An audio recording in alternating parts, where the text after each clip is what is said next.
সে আদর্শ মানবতার শিক্ষক মুহাম্মদ রাসূলুল্লাহ সাল্লাল্লাহু আলাইহি সাল্লাম প্রদর্শিত আল ইসলামের নাম। ইসলামী ছাত্র শিবির মানব রচিত কোন মতবাদ দিয়ে আজকে এখানে কাউকে আহ্বান করছে না।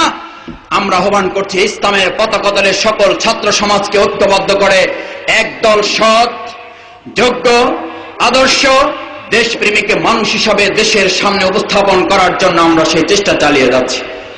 ইসলামী ছাত্র শিবিরকে আজকে শুধু বক্তব্য দিয়ে প্রমাণ করতে হয় না, মসজিদে শুধু নয়, মাদ্রাসায় শুধু নয়, স্কুল, কলেজে, বিশ্ববিদ্যালয়ে চত্বরে প্যান্ট শার্ট ইন করে একজন যুবক যখন দাঁড়িয়ে নামাজে দাঁড়িয়ে যায়, স্কুল, কলেজ এবং বিশ্ববিদ্যালয়ে পড়ো একজন ছাত্র, তিনি শুধু মসজিদে আজান দেওয়ার উপযুক্ত হয়ে গড়ে ওঠেননি।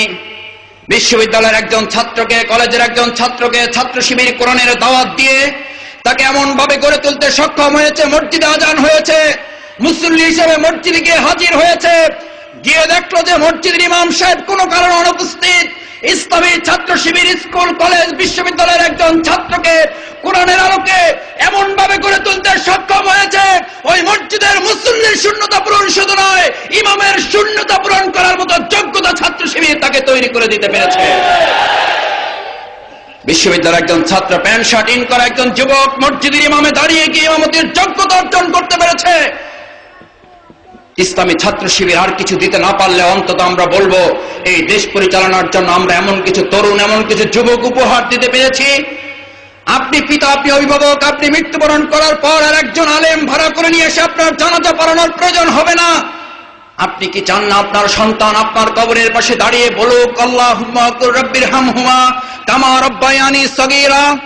আপনার সন্তান আপনার জন্য বলুক ওয়াবিল ওয়ালিদাইনি ইহসানা।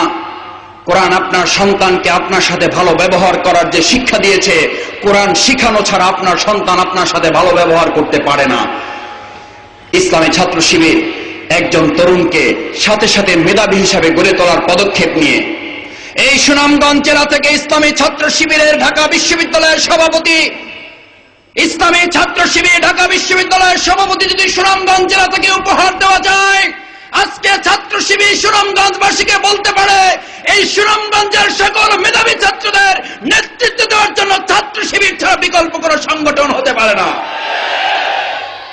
আমরা সেই মেধার স্বাক্ষর রাখতে সক্ষম হয়েছি।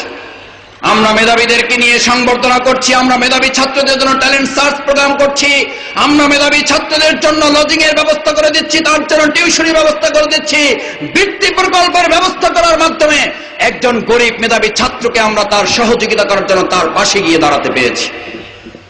আজকে তাই আসুন সংগ্রামী সুনামগঞ্জবাসী, আমাদের বিরুদ্ধে আজ এক গভীর চক্রান্ত চলছে। ছাত্র শিবিরকে নিয়ে এক গভীর ষড়যন্ত্র শুরু করেছে যারা, তারা মনে করেছে ষড়যন্ত্র করে ছাত্র শিবিরকে শেষ করে দেওয়া যাবে। সর্বশেষ ষড়যন্ত্র হিসাবে আমাদের পার্শ্ববর্তী রাষ্ট্রের পক্ষ থেকে আমাদেরকে জঙ্গি তালিকায় নাম সংযোজন করে তারা ভেবেছিল পার্শ্ববর্তী রাষ্ট্রের হুমকি কিংবা তাদের দেওয়া জঙ্গি তালিকায় নাম দেখে ছাত্র শিবির ভয় পেয়ে যাবে। আমরা এই সকল ষড়যন্ত্র করে মহলকে হুঁশিয়ার করে দিতে চাই, ছাত্র শিবির জঙ্গি কিনা তা ভারত প্রমাণ করার জন্য যথেষ্ট নয়, তা প্রমাণ করার জন্য আমেরিকা নয়, তা প্রমাণ করার জন্য রাশিয়া, ফ্রান্স, জার্মান নয়। ইসলামী ছাত্র শিবির জঙ্গি কিনা তা প্রমাণ করবে বাংলাদেশের 14 কোটি মানুষ এখানে দাঁড়িয়ে। এদেশের মানুষ মনে করে ইসলামী ছাত্র শিবির তার সন্তানের একমাত্র নির্ভরযোগ্য প্রতিষ্ঠানের নাম হচ্ছে বাংলাদেশ ইসলামী ছাত্র শিবির। ষড়যন্ত্র করে কোনো লাভ হবে না, কারণ রাসূল করিম সাল্লাল্লাহু আলাইহি ওয়াসাল্লামের বিরুদ্ধে পাগল উপাধি দেওয়া হয়েছে, জাদুকর উপাধি দেওয়া হয়েছে, গণক উপাধি দেওয়া হয়েছে, কবি উপাধি দেওয়া হয়েছে, সেখান থেকে তাদেরকে ফিরানো সম্ভব হয়নি। আজকে আমাদের বিরুদ্ধে যত গালি দেওয়া হোক না কেন, সুনামগঞ্জের এই বালুর মাঠে এসে আপনি দেখে যান, ছাত্র শিবিরের বিরুদ্ধে রক্তটা ঘোষণা দিয়ে জঙ্গি তালিকায় নাম সংযোজন করে রাজশাহী বিশ্ববিদ্যালয়ে খুনের হত্যার সাথে আমাদেরকে জড়িয়ে যতই আমাদের বিরুদ্ধাচরণ করা হচ্ছে, ততই গতির স্রোতের মতো সাধারণ ছাত্ররা ছাত্র শিবিরের পতাকা দলে ঐক্যবদ্ধ হতে শুরু করেছে। আজকে তাই আসুন সংগ্রামী সুনামগঞ্জবাসী, আমরা আমাদের কাউকে প্রতিপক্ষ মনে করি না। আমরা এক দেশের মানুষ, এই দেশের সন্তান, এই দেশের আপনার এই সকল যুবক তরুণদেরকে গড়ে তোলার প্রয়োজন আপনার নিজের জন্য। ছাত্র শিবির যে লোকটি তৈরি করেছে সেই লোকটি শুধু ছাত্র শিবিরের জন্য নয়, সেটি শুধু জামাত ইসলামের জন্য নয়, সেটি শুধু আওয়ামী লীগ বিএনপির জন্য নয়। এই সৎ যোগ্য দক্ষ একটি দেশপ্রেমিক যুবক গোটা বাংলাদেশের রাজনীতি এবং অর্থনীতির জন্য প্রয়োজন। ছাত্র শিবির সেই জাতির ঐতিহাসিক প্রয়োজন পূরণ করার জন্য কাজ করে যাচ্ছে। আমরা সেই কাজের সাথে আপনি একজন সংগ্রামী অভিভাবক হিসাবে, আপনি একজন সম্মানিত অভিভাবক মণ্ডলীর দায়িত্ব পালন করার কালে একজন বন্ধু হিসাবে, একজন যুবক হিসাবে, একজন তরুণ হিসাবে আসুন ইসলামী ছাত্র শিবিরের পতাকা তলে ঐক্যবদ্ধ হয়ে আগামী দিনের নির্বাচনে 2007 সালের যে নির্বাচন অনুষ্ঠিত হবে সেই নির্বাচনে আজকে যে টালবাহানা চলছে, সংস্কার প্রস্তাব নিয়ে জামাত ইসলামের বিরুদ্ধাচরণ করা হয়, আমরা শুধু এই কথা বলে আমাদের আলোচনার আজকে ইতি টানতে চাই। আমাদের ভাবতে লজ্জা লাগে। আমরা মসজিদে যখন ছোট সময় যেতাম, সিন্নি খাওয়ার পর কে সিন্নি নিয়ে আসছে এটা আমাদের মনে থাকতো না। আমাদের ছোটদেরকে জিজ্ঞেস করা হতো, জানো আজকে কে সিন্নি নিয়ে আসছে? তা আমরা বলতে পারতাম না। তখন তিনি বলতেন, মোল্লা রসিলায় সিন্নি খাইলাম, মোল্লা ছিলাম না। আজকে যে 14 দলের 14 জন অসহায় নেতা, 14 দলের এতিম অভিভাবকহীন নেতৃবৃন্দ যাদের কোন সংসদের প্রতিনিধিত্ব নেই, তাদের মতো 14 দলের যখন অসহায় অভিভাবকহীন নেতারা যখন বলে নির্বাচনের কেয়ারটেকার এবং নির্বাচন ইস্যু নিয়ে সংস্কারে জামাতকে রাখা যাবে না, তাদেরকে বলে দেয় এই সংস্কার প্রস্তাব নয়, জামাতের এই কেয়ারটেকার আলোচনা করতে হলে জামাতকে নিয়ে শুরু করতে হবে, জামাতকে নিয়ে শেষ করতে হবে, অন্যথায় কোন আলোচনা বাংলাদেশে হতে পারে না। জামাত ইসলামের অধ্যাপক গোলাম আজম এদেশের গণতান্ত্রিক প্রক্রিয়ায় যে নির্বাচনের ব্যবস্থা চালু করে গিয়েছেন, শুধু বাংলাদেশ নয় গোটা পৃথিবীতে তা প্রশংসা অর্জন করতে সক্ষম হয়েছে। আজকে যারা হৈ হুল্লোড় করেন, যারা ঠেকশিয়ালের মতো হুক্কো হুয়া করে মাঠে ডাকাডাকি করেন, তাদের মনে রাখা উচিত রাত্রিবেলা ডাকাডাকি করা যায়, দিনের বেলা মানুষের ঠেঙ্গানি আর বাঁশের লাঠির ভয়ে এই দেশে পালাবার জায়গা আপনাদের জন্য রাখা হবে না। জামাত ইসলামী, ইসলামী ছাত্র শিবির এদেশের ভাসে তোলা কোনো সংগঠন নয়, পাট পাতার উপরে কোনো পানি নয়, কচু পাতার উপরে কোনো টলটলমান জলবিন্দু নয়।